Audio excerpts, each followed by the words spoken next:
Hey friends, welcome back. In this video, we're just going to be going over the Chapter 1 lecture video worksheet. And so hopefully you have tried these questions and you're able to define these terms, and you're just here for a little discussion. So I'll run through these terms and then I'll run through these questions. All right. So let us do that. Let me get a pen going here. That's good. Okay, so allocative efficiency is the situation where goods and services are produced according to what people want, as opposed to just producing whatever. A centrally planned economy is one where the government makes all of the decisions regarding how economic resources will be allocated, or at least as many of those as they can possibly make. This is to be contrasted with a market economy where the government, that's right here, where the government controls almost nothing, right, or as little as possible. Right? So centrally planned economy, government controls as much as possible. Market economy, as little as possible.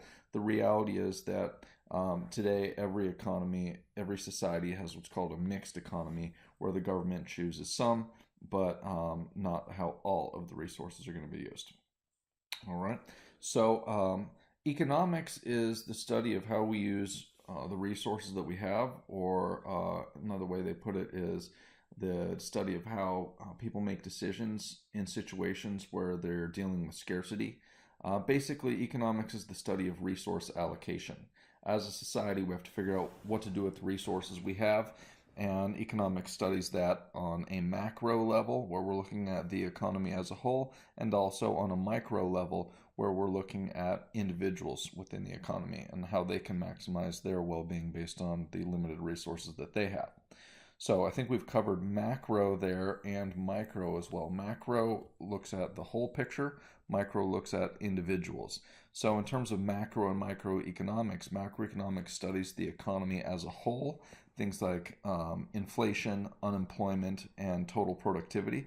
And microeconomics studies individuals, how an individual firm can maximize their profits, for example, or an individual consumer can maximize their happiness based on the limited resources they have.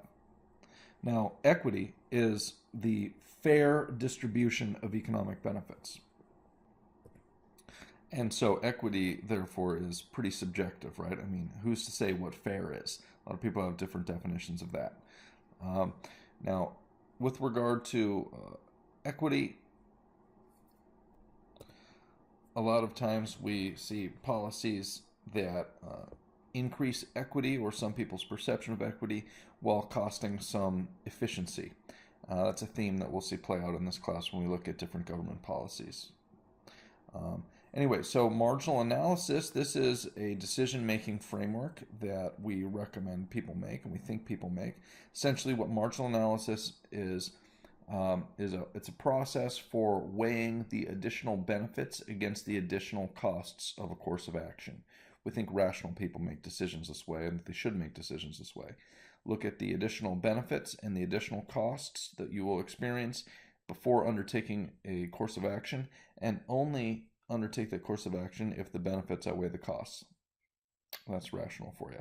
All right. So normative analysis, this is one type of analysis we will do in this class. Normative analysis is analysis concerned with what ought to be, or thinking about how things should be in the world. Positive analysis has to do with figuring out how things are in the world, not how they should be, but how they currently are. All right. Now, an opportunity cost is the highest valued alternative that must be given up to engage in a course of action. Opportunity cost is whichever of the trade-offs you've made is the most highly valued. It's what you would be doing had you not undertaken your current course of action. Now, productive efficiency is a certain type of efficiency along with allocative efficiency, but productive efficiency is the situation where goods and services are produced at the lowest possible cost. Allocative efficiency is when the goods and services are produced according to what people want. Okay, so those are two different types of efficiency. We care about those, and we care about equity a lot, and we'll talk about those throughout the course and trade-offs between them. Now, scarcity is this unfortunate situation that everyone in society has to deal with, and basically scarcity is when your unlimited wants exceed the resources available. Now, a trade-off is a consequence of scarcity. if you're dealing with scarcity and you don't have enough resources to go around, when you decide how to use those resources for one thing, you're giving up the ability to use those resources for another thing. And when you decide how you're going to use one of your resources and you give up the ability to do something else with it, you have made a trade-off, right? Now, of all the trade-offs you make in order to engage in a course of action, whichever of those trade-offs is the most highly valued or highly ranked, the thing you would actually be doing if you were not undertaking your current course of action, that is the opportunity cost.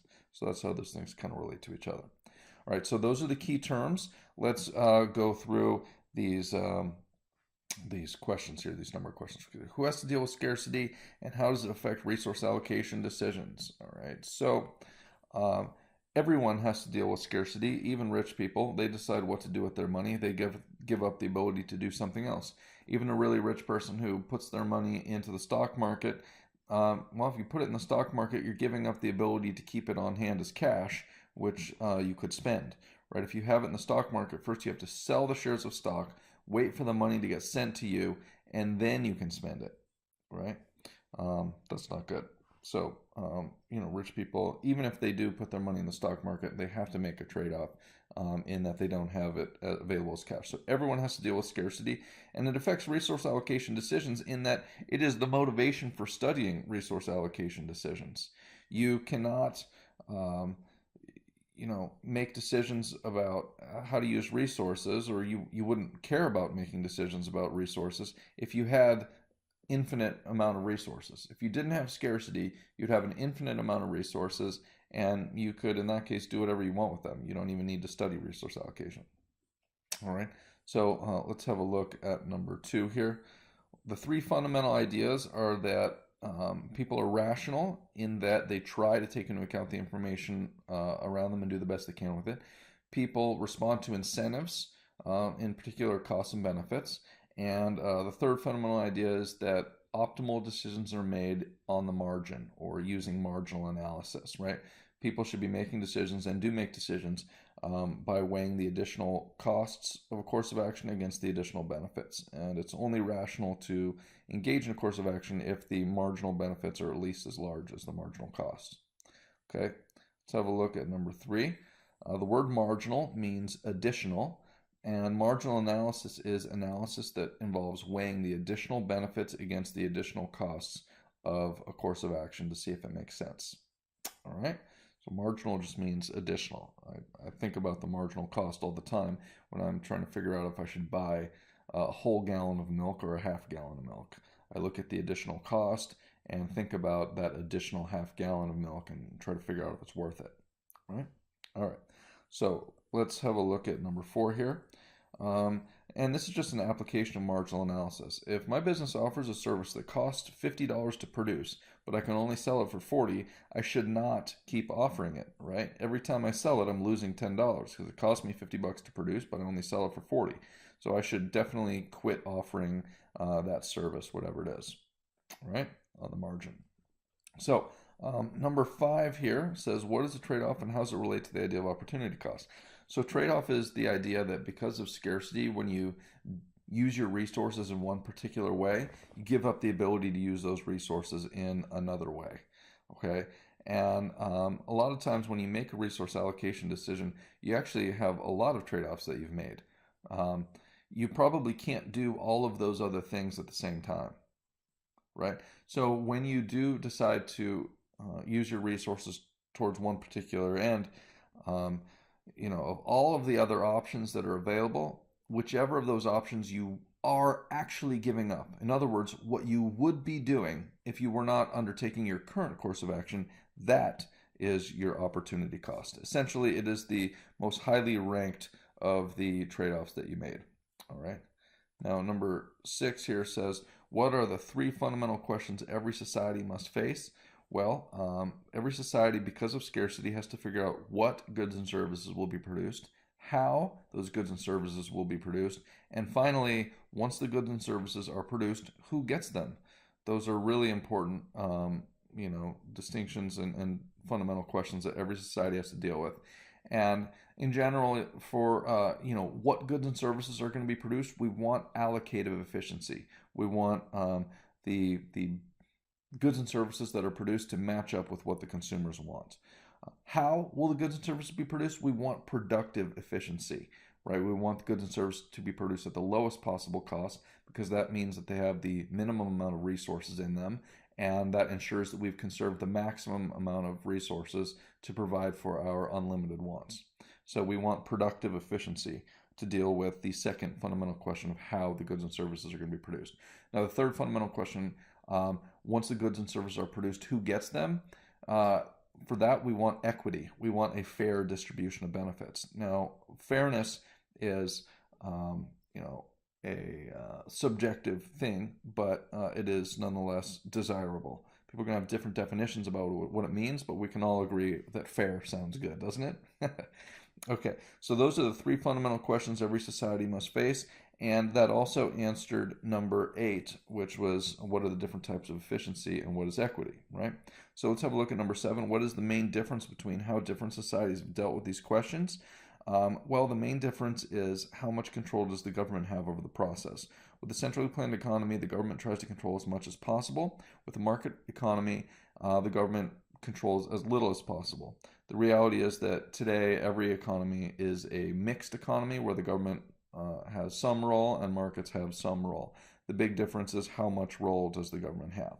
All right, so that answers number 7. Now let's have a look here at number 9. What is the difference between positive and normative analysis and statements? Be able to distinguish between these. Okay, so positive and normative analysis, these are two different types of analysis. Positive analysis is analysis concerned with what is, so we study whether or not something is taking place.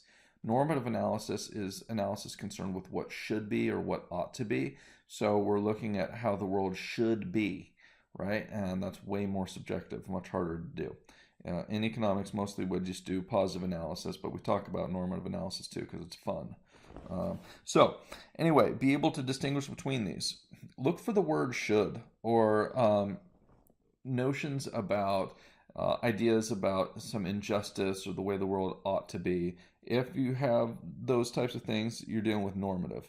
If the question or statement is just about the world being a certain way or not, something that you could resolve by observation or some other way of gathering facts, then it's positive analysis. So let's have a look at these statements here. All right, the rate of AIDS infection has fallen dramatically since the 1990s. Is that true? Well, it might be. It actually is true, and that's positive analysis because it either happened or it didn't happen. Now, the second statement, the rate of AIDS infection is too high. That's a normative statement because it's subjective. It's saying the world should be a certain way, and the AIDS infection rate should be lower, right? And it's just too high. That's definitely normative. It's not based on the way the world is. It's based on the way the world should be. That's why it's a normative statement. So anyway, I hope this made sense to you, and I will see you, friends, in the next lecture video. Thanks for watching.